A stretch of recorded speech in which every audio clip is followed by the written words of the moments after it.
कृष्ण कृष्ण कृष्ण हरे हरे, हरे राम राम राम हरे हरे।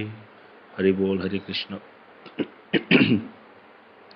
हम सब लोग चैतन्य भागवत की कथा का श्रवण कर रहे हैं, जिसमें 14 अध्याय में जगाई मदाही के उद्धार का प्रसंग यहाँ पर ग्रंथकार कह रहे हैं कि जो इनके उद्धार की कथा को सुनेगा उसका महाप्रभु उद्धार करेंगे संसार से। ये फलश्रुति दी कि इस कथा को सुनने से क्या लाभ होगा। और आगे कहते हैं कि महाप्रभु, करुणा के सागर महाप्रभु की जय हो। जो ब्रह्म दैत्यों के उद्धार करने वाले ऐसे प्रभु की जय हो। जो दोष नहीं देखते, अदोषदर्शी हैं, सहस्त्र करुणा सिंधु हैं और महाकृपामयी हैं, वो केवल गुण मात्र ग्रहण करते हैं, ऐसे प्रभु के विरह में जो प्राणों की रक्षा करना चाहता है वो उसकी आयु, इसका कारण केवल परमायु और कुछ नहीं है। मतलब परमायु का गुण है कि हर व्यक्ति अपनी परमायु बढ़ाना चाहता है। ये समझ में पूरा ऐसे समझ में नहीं आई थी पूरी लाइन। इसका अर्थ ये है कि अगर कोई व्यक्ति भगवान के विरह में, मतलब उसको भगवान पास में नहीं है, भगवान की कृपा नहीं है, और फिर भी वो अपनी आयु बढ़ाना चाहता है, तो उसका कारण क्या है कि एक व्यक्ति के अंदर गुण होते हैं कि वो चाहता है हर व्यक्ति की मैं ज़्यादा जीऊँ। बस यही कारण है और कोई कारण नहीं हो सकता, क्योंकि जिसको भगवान का प्रेम नहीं मिला उसको जी के क्या कर रहा है फिर। इसलिए यहाँ कह रहे प्रभु मुझ पर ऐसी कृपा कीजिए कि आपके यश का श्रवण और कीर्तन कर सकूँ। यहाँ पर वृंदावन दास ठाकुर ये बात अपने लिए कह रहे हैं, बड़ा धन्य प्रकट करते हुए, क्योंकि जब वृंदावन दास ठाकुर जी इस ग्रंथ को लिख रहे हैं उस समय महाप्रभु जी अप्रकट हो चुके थे, लीला संवर्णन कर चुके थे। इसीलिए कह रहे हैं प्रभु मैं जो आपके विरह में प्राणों को धारण कर रहा हूँ ये मेरा परमायु का गुण और कुछ नहीं है, और किसी भी कारण प्राणों को ग्रहण नहीं कर पा रहा। फिर आगे लिख रहे हैं कोई बात नहीं, फिर भी क्योंकि मैं आपके यश का श्रवण कर रहा हूँ, यश का गान कर रहा हूँ, तो आप को यही कृपा कीजिए कि मैं ऐसा कर सकूँ। ऐसा हो जाए कि वे जहाँ भी रहें वहाँ मैं आपका अनुचर बन के रह सकूँ, जहाँ भी रहे प्रभु। तो इसीलिए कहते हैं मैं चैतन्य महाप्रभु की कथा का ना आदि जानता हूँ ना अंत जानता हूँ, जैसे तैसे उनके यश का वर्णन कर रहा हूँ, क्योंकि कथा बहुत बड़ी है।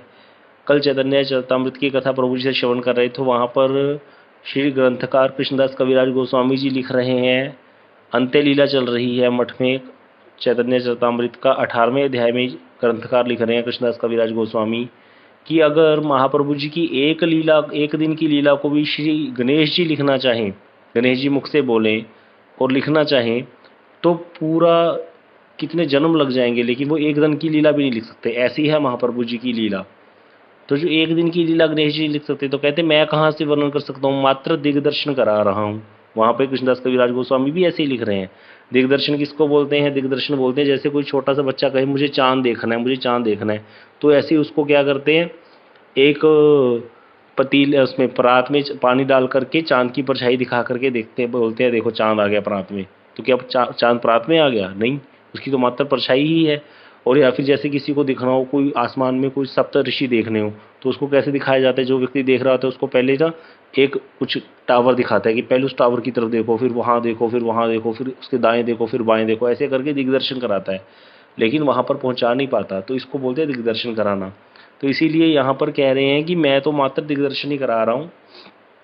इसीलिए बार बार क्या कर रहे हैं, वैष्णव के चरणों में प्रणाम कर रहे हैं कि महाप्रभु के जितने भी गण हैं उनके चरणों में मेरा नमस्कार है, जिससे मुझसे कोई अपराध ना हो जाए। क्योंकि कई बार क्या होता है, जैसे भक्तों को यथा योग्य सम्मान देना चाहिए।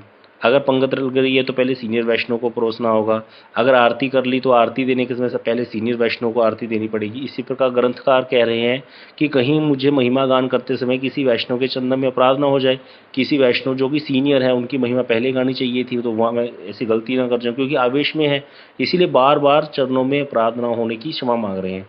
अब ऐसी कथा सुन करके कई बार हमारे जैसा जो कनिष्ठ भक्त है, मेरे जैसा, उसको डर लगने लग जाता है, भैया हमसे तो ऐसे बहुत गलतियाँ हो जाती होंगी।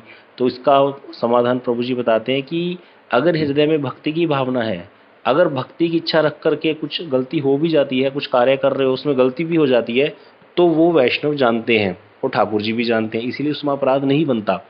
लेकिन हृदय में अगर कपट रख करके प्रतिष्ठा की आशा से या फिर किसी को नीचा गिराने के उद्देश्य से ही हम जानबूझ करके दूसरे व्यक्ति को सम्मान दे रहे हैं जिसको नहीं देना चाहिए था, पहले किसी सीनियर को देना चाहिए था, तो वो अपराध है। अगर हम सहज स्वभाव से चल रहे हैं और हमसे कभी गलती हो जाती है तो वो अपराध नहीं माना जाता। इसीलिए ये बात एक बार प्रभुपाद जी ने भी बोली थी श्रील भक्तिरक्षक श्रीधर गोसाई महाराज जी को। एक जगह पर बहुत बड़ा मंदिर बना था, तो मठ बना था, तो उसकी प्रतिष्ठा के लिए प्रभुपाद जी को आना था जिस दिन उसकी इनॉग्रेशन थी। तो अंदर सारी जो तैयारी कर रहे थे वो भक्तिरक्षक श्रीधर महाराज जी कर रहे थे, उनके जो शिष्य थे।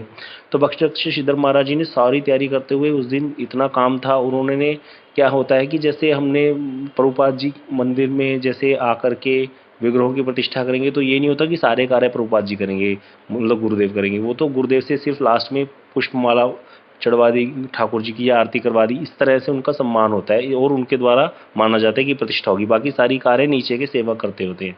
लेकिन भक्तिरक्षक श्रीधर महाराज जी से गलती से उस दिन पुष्पमाला भी उन्होंने जल्दी आवेश में चढ़ा दी ठाकुर जी को। अब जब प्रभुपाद जी मंदिर में घुसे तो उन्होंने ऐसे कहते हुए बाहर निकल के आ गए कि मेरे लिए तो कोई सेवा ही नहीं बची। तो इस बात का जो भक्ति श्रीधर महाराज जी उनको बहुत वैसे एहसास हुआ कि मेरे से बहुत बड़ा अपराध हो गया, कि मैंने गलती कर दी, मेरे को तो फूल माला तो रखनी चाहिए थी ठाकुर जी को अर्पण कराने के लिए, प्रभुपाद जी के लिए।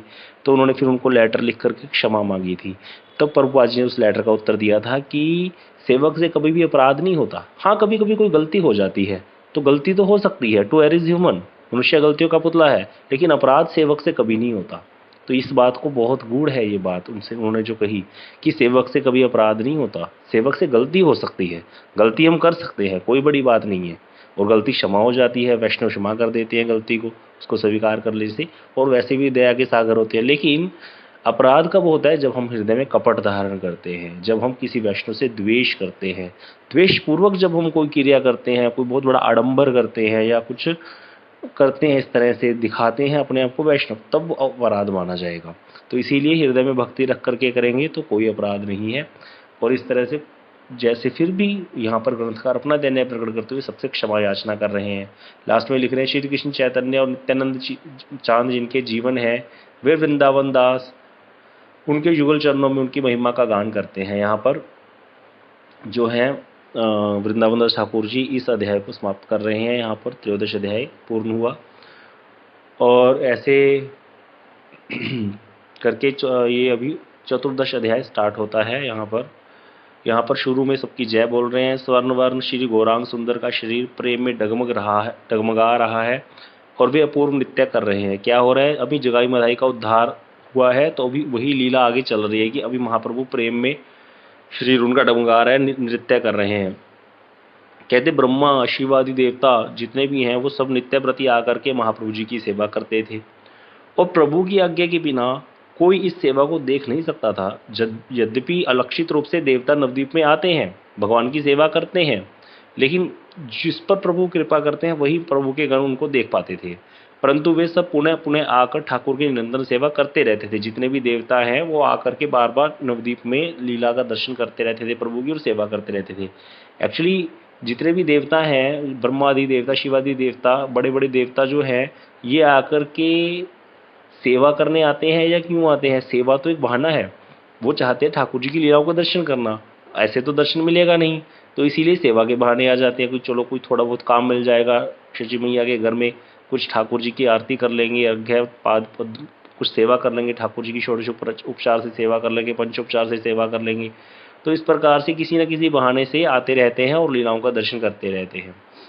तो इसीलिए किसी किसी भक्त को भगवान महाप्रभु अपनी इच्छा से फिर दर्शन करा भी देते हैं। कहते जितनी भी महाप्रभु की जो लीलाएं हैं उनको सारा दिन महाप्रभु जो करते थे, देवगण उन्हें सदा सर्वदा देखा करते थे, और प्रभु के शयन करने पर वे सब अपने अपने घर चले जाया करते थे। मतलब जब तक रात नहीं हो जाती, प्रभु शयन करने नहीं चले जाते, तब तक देवता अलक्षित रूप में नवद्वीप में रह करके ब्रह्मा आदि देवता, शिवादि देवता लीला दर्शन करते हैं। दोनों ब्रह्मदैत्यों का उद्धार देखकर वे आज उस पर विचार करते हुए आनंद से चले जा रहे थे। कौन? शिवादि देवता। अब दोनों ब्रह्मदैत्य थे ये, तो इनको तो बड़ा दुर्दशा होने वाली थी मृत्यु के बाद।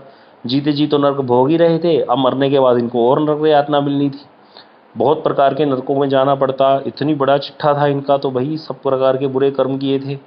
तो इसीलिए इनके उद्धार का देख करके आज जब जा रहे हैं शिव जी शिवधाम को जा रहे हैं अपने कैलाश पर्वत की तरफ, और इधर ब्रह्मा जी ब्रह्मलोक की तरफ जा रहे हैं, तो रास्ते में जाते हुए विचार करते जा रहे हैं। आनंद आ रहा है उनको भगवान की इसी करुणा देख करके, ऐसी कृपा देख करके। ओहो, श्री चैतन्य देव में ऐसी भी करुणा है। क्या विचार कर रहे हैं देवता? ऐसी करुणा प्रभु में। वे प्रभु ऐसे जनों का भी उद्धार करते हैं, ऐसे ऐसे जो गिरे हुए, जिन्होंने आज तक कभी भगवान का नाम तक नहीं लिया, ऐसे जनों का भी उद्धार करते हैं। प्रभु ने आज हमारे चित्त को बड़ा भरोसा दिया है। अब हमें भी आशा हो गई है कि हम भी अवश्य पार हो जाएंगे। देखिए, देवतागण भी सोचते हैं कि हम भी पार हो जाएंगे। कितनी बड़ी बात है यहाँ पर। इस प्रकार परस्पर बड़े आनंद पूर्वक वार्तालाप करते हुए देवगण चले जा रहे थे। प्रभु के समीप धर्मराज भी नित्य आया करते थे। अब धर्मराज जो हैं वो भी आते थे अपने यमपुरी से। अब यहाँ पर क्या है, धर्मराज जी के पास क्या है, लेखा जोखा है सारा, जो कि जितने भी जीव जो कार्य करते हैं, बुरे कर्म करते हैं, उनका लेखा जोखा धर्मराज के पास रहता है। उसके अनुसार ही वो जीवों को दंड प्रदान करते हैं मृत्यु के बाद, या जब लेने जाते हैं यमदूत उनको। तो यहाँ पे धर्मराज रोज नित्य आया करते थे महाप्रभु के पास सेवा के लिए। उन्होंने स्वयं श्री चैतन्य महाप्रभु के कार्य को देखा, इस भगवान के कार्य को देखा। किन्होंने देखा? ये जो धर्मराज हैं। प्रभु यमराज ने चित्रगुप्त से पूछा कि इन दोनों ने के क्या क्या पाप थे एवं उनकी कैसे निवृत्ति हुई। अब देखिए, यहाँ पर महाप्रभु ने क्या किया था, इनके पापों को अपने ऊपर ले लिया था और दिखा दिया था कि इनकी पापों से निवृत्ति हो गई है। अब इनको कोई पापी कहेगा तो उसका अपराध होगा।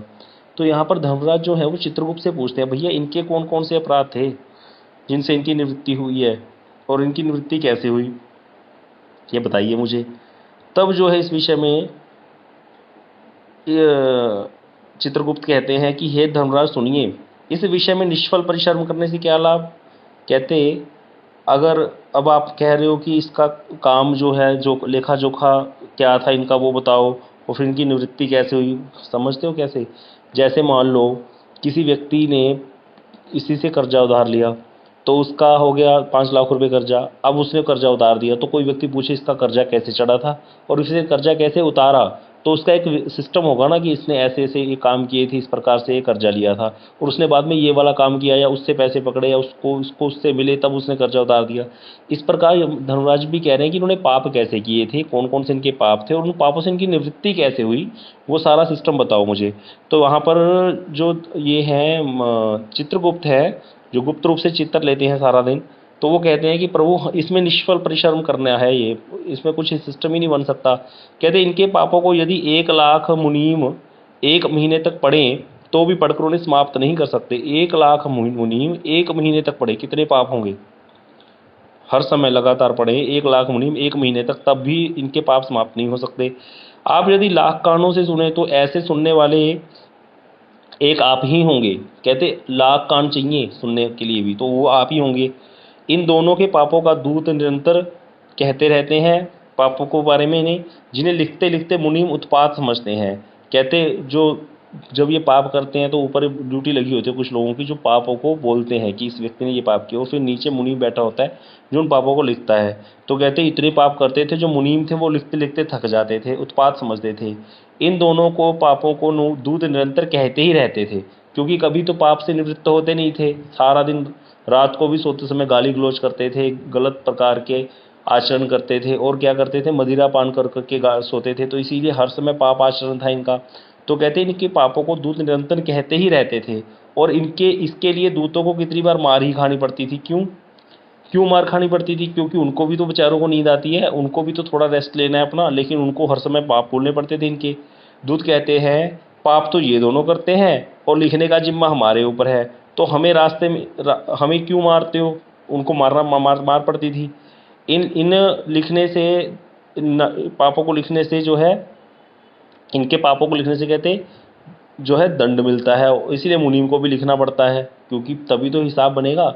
और लिखे हुए बही खातों को ढेर लगाकर पर्वत के समान हो गया था, पूरी अलमारियां भर गई थी ऊपर, और यही उनके पापों का साक्षी है। जो वही खाते हैं कि भाई इसी ने ये पाप किए तो उस हिसाब से उसको दंड मिलेगा। हम भी उन दोनों के लिए रोए हैं कि वे दोनों नरक में आकर इतनी यातनाएं कैसे सहेंगे। दूत कहते थे हम भी रोते थे कि इतनी यातनाएं कैसे सहेंगे ये बच्चे, मतलब दोनों आकर के इतना गलत काम किए। परंतु महाप्रभु ने क्या किया? महाप्रभु ने तो क्षण मात्र में उन सब पापों को दूर कर दिया। अब आगे आज्ञा करिए, इस पर्वत के समान ढेर को कहीं समुद्र में डुबा दें। कौन कह रहे हैं? दूत कह रहे हैं कि ये जो इतना बड़ा ढेर लगा पड़ा इनके पापों की बही खाते, इसका क्या करें अब? क्योंकि वो तो भगवान ने तो इनको ख़त्म कर दिया, लेखा जोखा सारी फाइलें ख़त्म करा दी, सारा कर्जा माफ़ कर दिया। यमराज ने ऐसी महिमा कभी नहीं देखी थी। जितने भी पापियों का उद्धार हुआ था उनकी यह चरम सीमा थी। आज तक कभी भी भगवान से संबंध युक्त होने पर ही किसका उद्धार होता है, इनका कोई संबंध नहीं था। इन पर तो नित्यानंद प्रभु की कृपा हुई है और भगवान ने नित्यानंद प्रभु को जो कहा तो कर दिया। अब महाप्रभु की ऐसी कृपा आज तक यमराज ने नहीं देखी थी। तो कहते हैं चरम सीमा थी भगवान की। तो श्री कृष्ण यहाँ पर कह रहे हैं ग्रंथकार, श्री कृष्ण चैतन्य देव ने अब तक जितने भी पापियों का उद्धार किया था ये दोनों उनकी अवधि थे, मतलब इसके बड़ी सीमा और नहीं हो सकती। अर्थात श्री गौर सुंदर ने इतने दिनों तक इस प्रकार से दया परवश होकर किसी का भी उद्धार नहीं किया था। इतनी दया प्रभु ने अभी तक कभी किसी पर नहीं दिखाई थी। तो यहाँ पर बता रहे हैं ग्रंथकार कि जो यमराज हैं वो क्यों पूछना चाहते थे, क्योंकि वो क्या है, यमराज जी का नाम द्वादश वैष्णव में आता है, द्वादश महाजनों में आता है, भागवत में आती है श्लोक। तो द्वादश महाजन है, ये भगवान के भक्त हैं। स्वयंभू नारद शंभु कुमार कपिलो मनु प्रहलादो जनको भीष्मो बलि व्यासकीर्वयम्। यहाँ पर जो धर्मराज है ये स्वयं ये श्लोक बोल रहे हैं। कि इनको बोल रहे हैं अपने दूतों को। जब अजामिल का प्रसंग हुआ था, अजामिल का उद्धार हुआ तो उस समय उन्होंने बोला था स्वयंभू अर्थात ब्रह्मा जी, नारद जी, शंभु अर्थात शिव, कुमार अर्थात चतुर्सन, कपिल भगवान, मनु जो 14 मनवंतरों में मनु होते हैं, प्रहलाद जी जनक जी महाराज, भीष्म बलि व्यासकी, बलि और सुखदेव गोस्वामी, और वयम अर्थात मैं, जो हम लोग हैं, ये द्वादशे तेज विजानिमो धर्मम भागवताम भटा। अपने दूतों को कह रहे हैं, हे दूतों ये द्वादश जो ये महाजन है जो धर्म के रहस्य को जानते हैं, धर्म पे चलने वाले हैं। तो यमराज क्या है, वैष्णव है। वैष्णव ही हमेशा चाहता है कि मुझे भगवान की महिमा सुनने को मिले। अब ये इस बात से परेशान नहीं है यमराज जी की इनका उद्धार ऐसे कैसे हो गया, अरे इनको तो दंड मिलना चाहिए था। नहीं, वो प्रभु के करुणा के विषय में सुनना चाहते हैं। उनको आनंद आता है ऐसे सुन करके। इतना धर्म की साक्षात मूर्ति स्वरूप है धर्मराज यमराज। तो कहते यमराज का जो है वैष्णव स्वभाव है, वे मूर्तिमान धर्म है। धर्म का अर्थ क्या होता है, धर्म वही है जो हमें सही रास्ते पे चलाता है। तो इसीलिए यमराज जो दंड भी देते हैं उनका कोई पर्सनल किसी से दुश्मनी नहीं है, वो जीव को उसके कर्मों के अनुसार दंड देते हैं भगवान की आज्ञा से। क्यों देते हैं, ताकि वो सुधर जाए। जैसे किसी भी सिटी में बहुत अच्छे अच्छे बाग होते हैं, बगीचे होते हैं, सिनेमा हॉल होते हैं, सब कुछ होता है, और साथ में एक जेल भी रहती है। क्यों रहती है जेल इसीलिए रहती है कि जो व्यक्ति यहाँ के रूल्स को ब्रेक करेगा, तोड़ेगा, उसके लिए जेल बनाई गई है, उसको सुधारने के लिए। जेल में किसी के साथ कोई दुश्मनी नहीं है। शहर का जो मेयर है या जो उसको सिटी को चलाने वाला राजा है, उसका किसी से दुश्मनी नहीं है, लेकिन उसने फिर भी जेल क्यों बनाई, कि जो लोग उत्पात करते हैं, जो लोग किसी को परेशान करते हैं, उनके लिए वो जेल बना दी, ताकि वो क्या है, अपराध से बचे। और जब जेल में डाल दिया जाता है तो फिर वो सुधरते हैं। तो इसी प्रकार यमराज का कार्य है। तो यमराज किसी को कष्ट नहीं देना चाहते, वो तो चाहते हैं कि सभी जीव भगवान का भजन करें, धर्म पे चले। लेकिन जब कोई नहीं चलता तो उसको सुधारने के लिए यमराज जी का दंड है फिर। तो इसीलिए कहते हैं यमराज जो हैं उनका तो वैष्णव स्वभाव है, मूर्तिमान धर्म है, भागवत के धर्म के मर्म को जानने वाले हैं, भागवत के धर्म के मर्म को जानते हैं वो। ये भागवत में श्लोक आता है, अभी जो श्लोक बोला था। तो जब उन्होंने चित्रगुप्त के वचन सुने तो उसी क्षण कृष्ण भक्ति के आवेश में देह की सुध बुध भूल गए और मूर्छित होकर रथ के ऊपर गिर गए। अब जहाँ धर्मराज जो है भक्त है, जब कोई भक्त भगवान की महिमा के विषय में सुनता है ना, उसको बड़ा आनंद आता है। अब यहाँ पे तो बहुत महिमा आई भगवान की सामने, क्योंकि इतने पापियों, बड़े पापियों का उद्धार हो गया। तो इसीलिए यमराज का हृदय जो है आर्द्र हो गया सुन करके, और उसी क्षण कृष्ण भक्ति का आवेश आ गया। ऐसे लगा भगवान का कीर्तन करूं बस, और कुछ नहीं करना। तो कीर्तन भक्ति के आवेश में देह की सुध भी भूल गए और मूर्छित होकर रथ से गिर पड़े। शरीर में कहीं धातु ही नहीं रही, धातु अर्थात शरीर में कहीं प्राण ही नहीं रहा। तब चित्रगुप्त आदि सभी जिन्होंने शीघ्र उनको संभाला और उनको पकड़कर सब रोने लगे। अब ये चित्रगुप्त आदि जो हैं, ये तो बेचारे, इनके लिए तो सारा कुछ धर्मराज ही है, इन्होंने तो और किसी को देखा ही नहीं।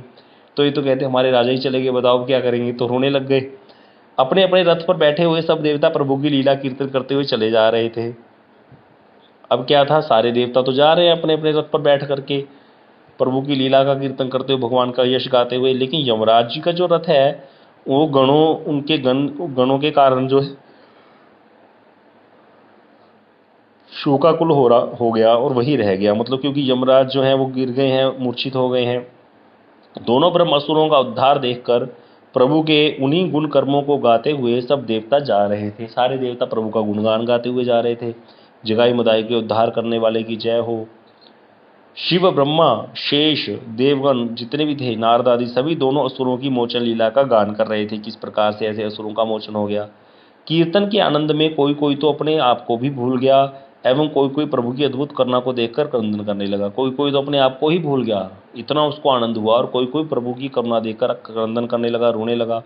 जब देवताओं ने देखा कि यमराज का रथ रुका हुआ है, अब क्या हुआ।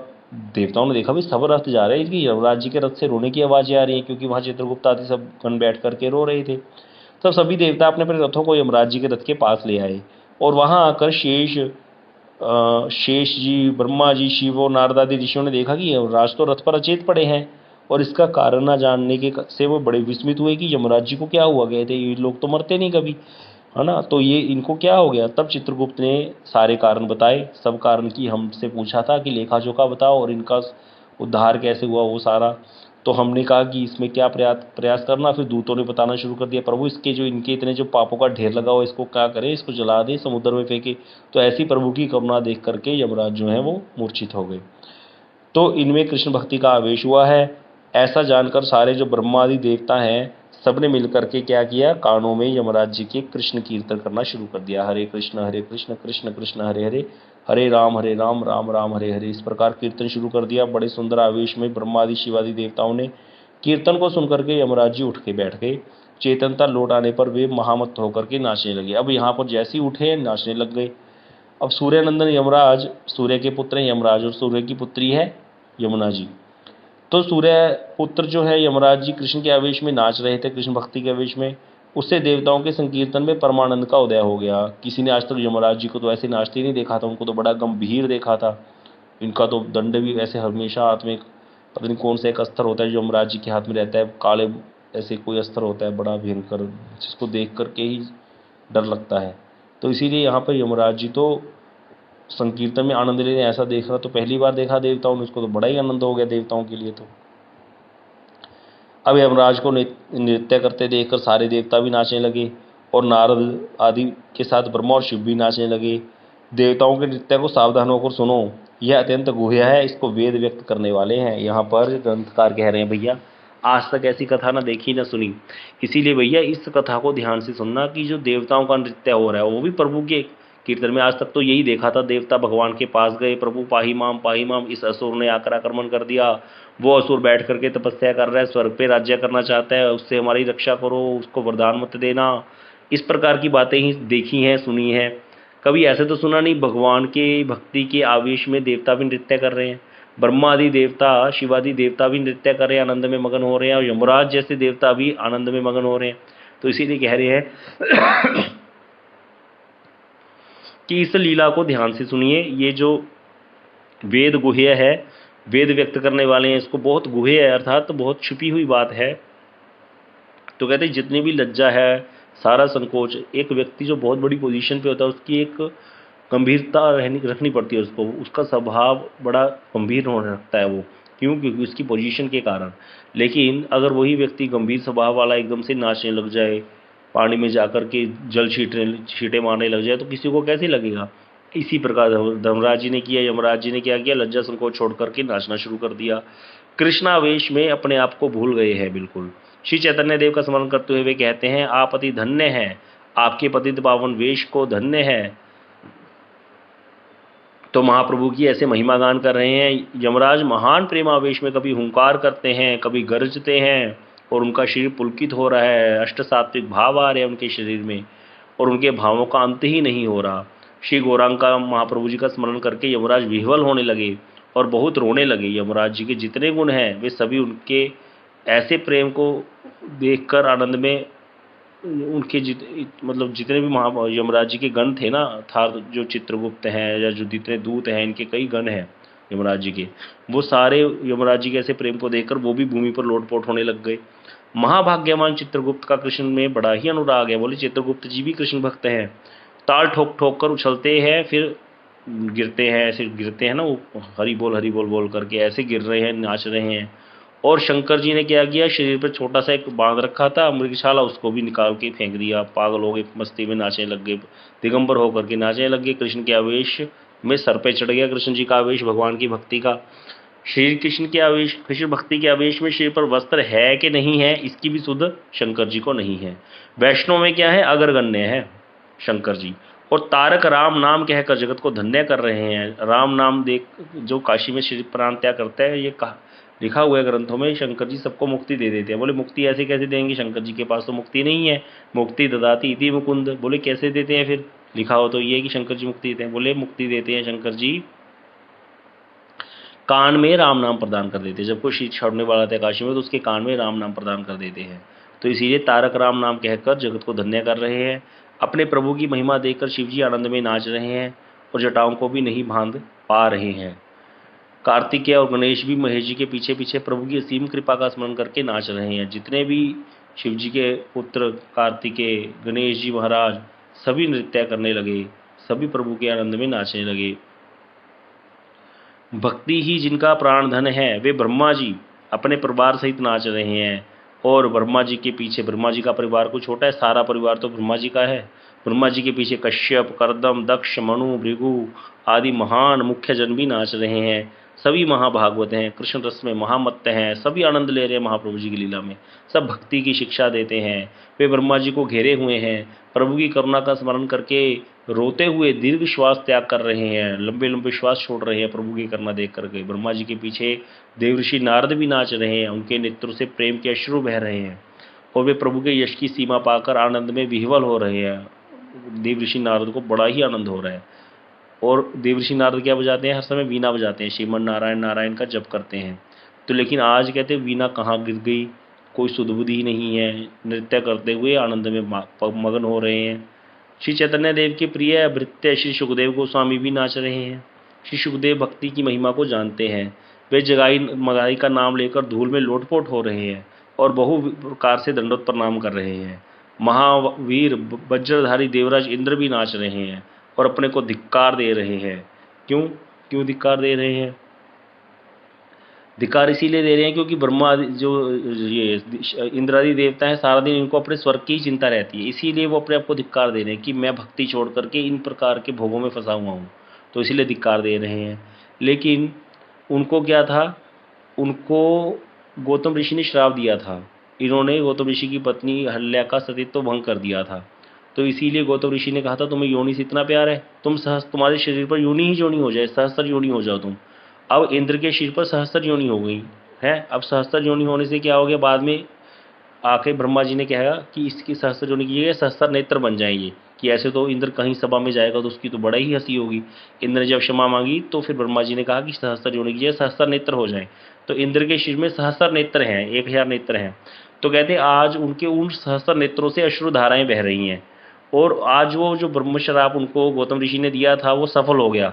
है तो श्राप लेकिन वरदान सिद्ध हुआ, क्योंकि एक व्यक्ति की 2 आंखें तो 2 नेत्रों से भगवान के दर्शन कर रहा है, भगवान की लीला का दर्शन कर रहा है। और यहाँ इंद्र के सहस्त्र नेत्र तो सहस्त्र नेत्रों से भगवान की लीला का दर्शन कर रहा है और सहस्त्र नेत्रों से उनके अश्रुओं की धारा बह रही है मस्त होकर भगवान के कीर्तन में। तो इसीलिए कहते हैं आज उनके लिए श्राप सिद्ध हो गया। समय हो गया है। वांछा कल्पतरुभ्यश्च कृपा सिंधुभ्यश्च पतितानां पावनेभ्यो वैष्णवेभ्यो नमो नमः।